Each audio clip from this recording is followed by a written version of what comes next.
महाराष्ट्र राज्याचे उपमुख्यमंत्री, पुणे जिल्ह्याचे पालकमंत्री आदरणीय अजितदादा पवार यांचं आकस्मिक निधन झालं आहे. त्यांच्या जाण्याने महाराष्ट्राच्या राजकारणात एक पोकळी निर्माण झाली आहे.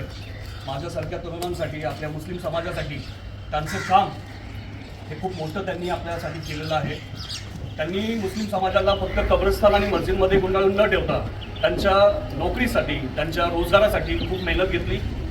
आज असा मुस्लिमांचा पाठीराखा आपल्यातून निघून गेलेला आहे, याचं दुःख आम्हा प्रत्येक मुस्लिम समाजातील प्रत्येकाला आहे.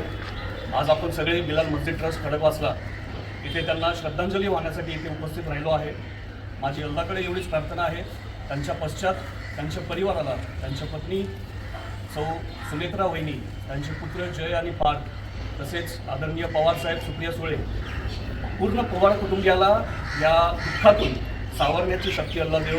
त्यांच्या पश्चात त्यांनी जो हा वारसा जपलेला आहे तो वारसा त्यांच्या परिवाराने पुढे न्यावा, ही इथे या ठिकाणी त्यांना श्रद्धांजली देऊन ही अशी विनंती करतो. धन्यवाद.